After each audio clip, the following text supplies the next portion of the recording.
Hi, this is Dennis with Second Chance Tackle, and a funny thing happened on the way to a meeting yesterday. Well, that almost sounds like a comedian's pitch, right? But I was in southern New Jersey, out in the Philadelphia kind of suburbs, and just going to meet a friend, and surprisingly, I came upon a flea market that I didn't think was open this time of year.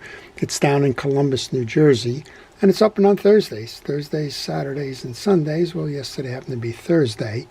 And I took a chance, just walk the fields and see what was out there.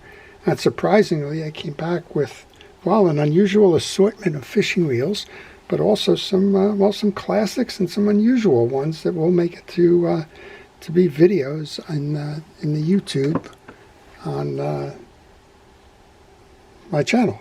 So I thought I would share them with you, and I didn't pay much for these, but it was fun walking the fields. It was a beautiful day, and I would encourage you, if you find flea markets in the area, or yard sales or garage sales, that it's a great source for fishing reels.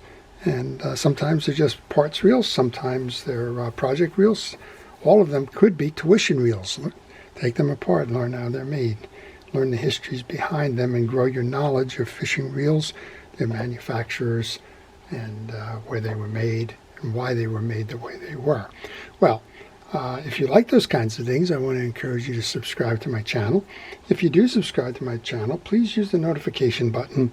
That'll let you know when I'm posting, and you can take a look and see if that's a video that might interest you.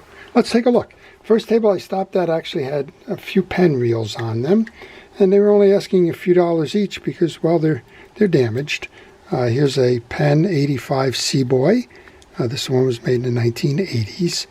And, well, we have a cracked spool. Well, most of the people will walk right by that because, well, they don't have that spool. You also have a missing reel seat on the reel. And that kind of, most of the time, that will just consign these to parts reels. And for a few dollars, well, they're worth the parts. The side plate is functional. The handle and the star adjuster and most of the parts are complete. And more importantly than anything else, this side plate is not broken. So I happen to have enough of these old pieces and parts reel around that this one can get a second chance. I have the reel stand and I have a replacement spool. There was a group of 3 of those. This one I thought was kind of interesting because we don't see it around much. We see its cousin, if you will, the Penn 155 Beachmaster, or the 160. I'm not sure which one this one lines up with. But this one is the mono spool. It's essentially the same reel as the Beachmaster series, the difference being that they took monospool for the advent of monofilament. So this is in the 60s when monofilament became prevalent. Now they were asking $15. I paid no more than $5 for it. It runs. It's got the typical issues with the corrosion that you find in saltwater environments, but otherwise that reel is in good condition.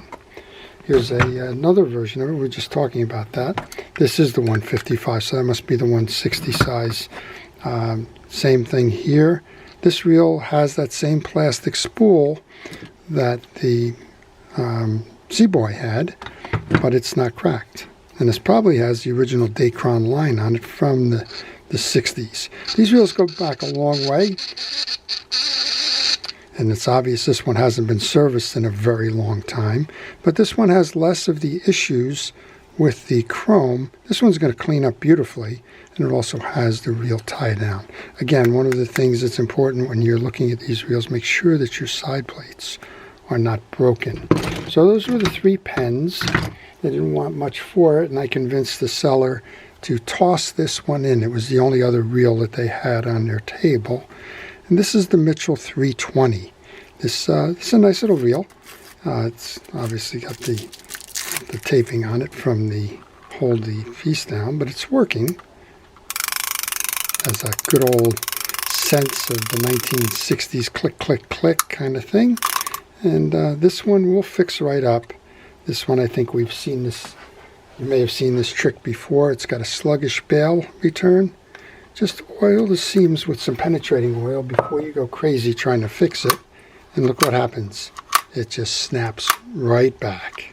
So if they were holding this reel because it wasn't clicking on the bail, well, that just fixed that. So I'm going to take a look. I don't know if I have the 320. I think I have a 324. They're very similar in the video libraries. If they don't, I'll go ahead and make that. Well, then came some of the more interesting ones as I continued to walk the tables. And this one, whenever I see these, I like to pick these up. This is the Daiwa.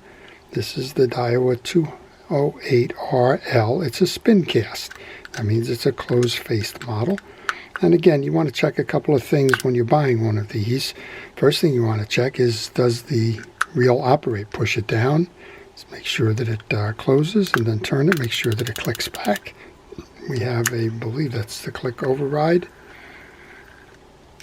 So Chris would like this reel. It has an anti-reverse override on it. There you go, and it has a drag system to it as well. Very interesting. I'm not sure, I don't think I've done that. I don't do many closed-face bait casters, so maybe we'll try and do that if the time allows. The 208RL. Then I found this beauty. This is the Tom Surf, and this is a big one. And it's interestingly enough, it has the rear drag as the piece. I think this is Thoman that does this reel. It's working. It's working. I've tested it. It's a little sluggish. Again, penetrating oil is going to move this lever in and out. Right now it's stuck, but that won't take anything to get that one to free up. And that's probably a good subject of a video. Well, then I found five bait casting reels. It's probably about the price paid too, so I was happy with these as well. Here's your Shakespeare Triumph. I'll definitely do this one as a video. These are fun little reels. This one is a GK. Let me see if I can find my coating sheet around here somewhere. GK is 41. So this was made right at the beginning of the war, World War II. The only issue with these tends to be that this is it's either a rubber or a hard plastic insert on the side plate here that holds the gears. This tends to shrink, and when it shrinks, it puts pressure on the mechanisms. This one's riding fine. Let me have a couple here. I'll have to see if I can find it quickly. These are Fluger Summits, and these work nicely as well. Beautiful reels. The German silver side plated, the kind of the water edges here, the engravings on both sides. Just a fun reel all around. I have a second one of those. I'm not sure if this is the Summit. Again, sometimes they're on the ridge. I'm not seeing the answer here. This is very much in that Fluger kind of a look. We have an angler in a boat hooking up a fish. Hard to see, hooking up a fish. And one of the things I like to do when I do these is test them, make sure that they're running. Well, that noise just says it hasn't been serviced, but pay attention that the line guides in that are working. We have two of those, so I will find out what they are. I seem to remember they used to embed them in here somewhere.